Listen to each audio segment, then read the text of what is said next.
Hello, my name is Hassan Sorrells, and this is the Leadership Lessons from the Great Books podcast, Shorts. There's no co-host on these Shorts episodes. These are now around 6 to 8 minute long observations, ideas, thoughts, or rants about the literature, philosophy, psychology, and yes, even the theology of leadership. Because listening to me talk or rant for about the next 6 to 8 minutes about leadership is still better than reading and trying to understand yet another business book. Even that one that you listened to that now sounds like an AI recording, and it's not the real author. What a brave new world we live in. Engaging in the behavior of worship in cults, either of personality or of youth, doesn't yield optimal results for leadership in the long term. A lot of this modern cult-like worship behavior has its roots, as does much behavior in our contemporary culture, in the post-World War II baby boomer era.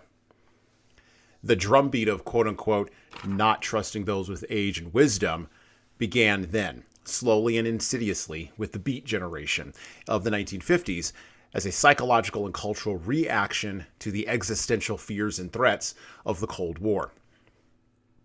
The West reached the apex culturally of disbelieving those with years and experience in the 1960s and 1970s, in America at least, with the military failures of the Vietnam War and the roiling youth-led movements focused around civil rights and civil disturbance.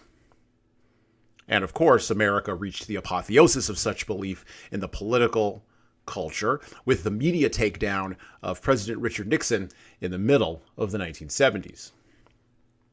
Fortunately, however, at all levels, there were still leaders, managers, and even dutiful followers who, in business, education, media, and entertainment, who were still behaving in responsible and accountable ways, and who were willing to fall on their swords when events, projects, and missions went sideways, as events, cultures, and missions and projects often do.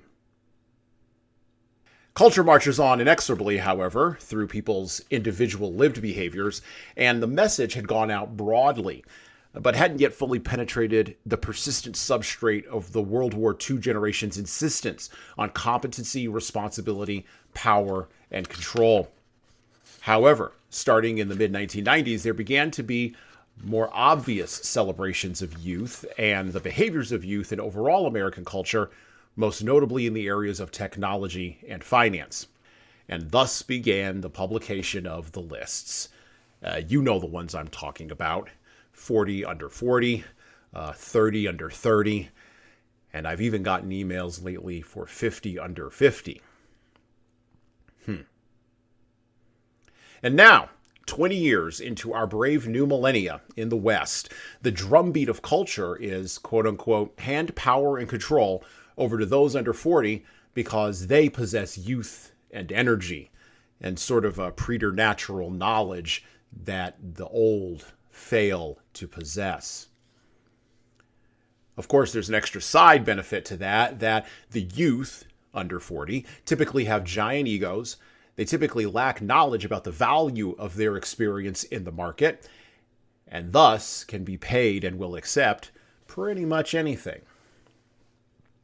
If you were an alien who wanted to create a toxic mixture for leadership failures in a nation-state culture, such as we see exhibited in the behavior of a Sam Bankman-Fried of FTX, an Elizabeth Holmes of Theranos, a Travis Kalanick of Uber, or an Adam Newman of WeWorks, well, you couldn't have created a better mix, guaranteed to produce toxicity, mistrust, and inexperienced mismanagement.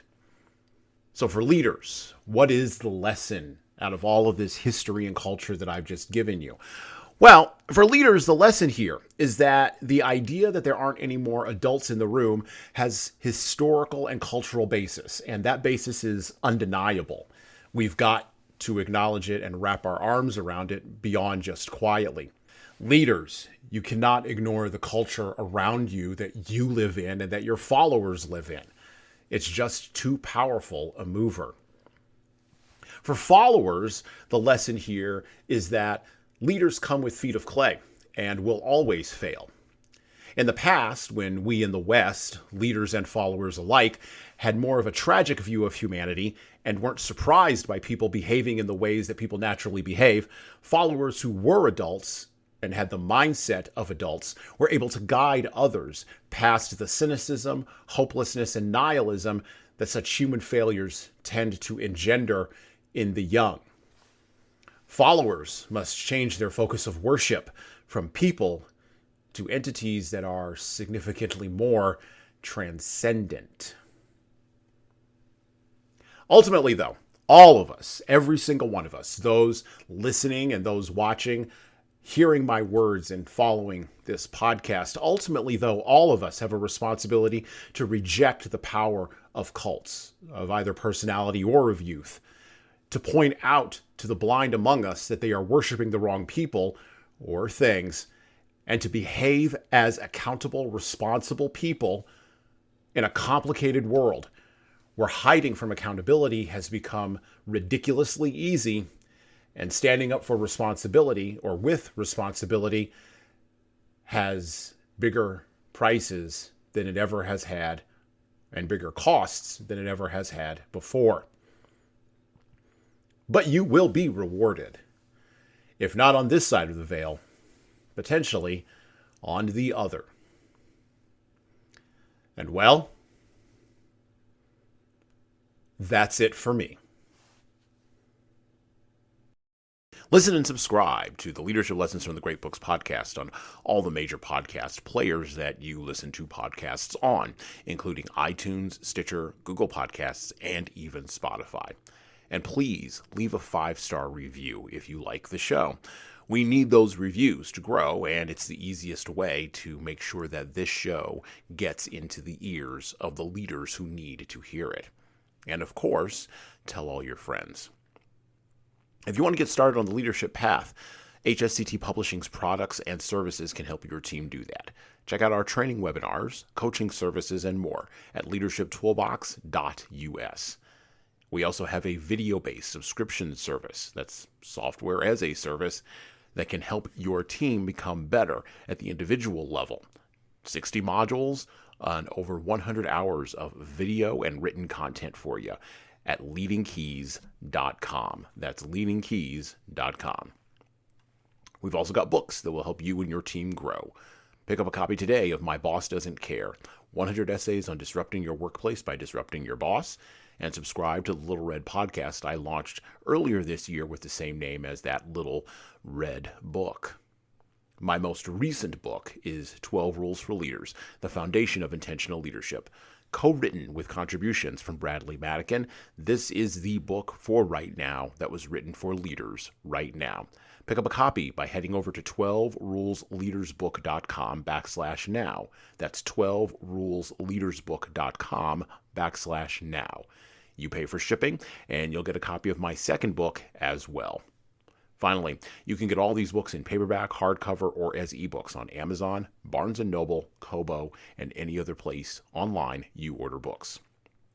Finally, HSCT Publishing is on YouTube. Like and subscribe to the video version of the Leadership Lessons for the Great Books podcast on the HSCT Publishing channel on YouTube. Just search for HSCT Publishing and hit the subscribe button. You'll get our weekly video updates, which is the video version of this podcast.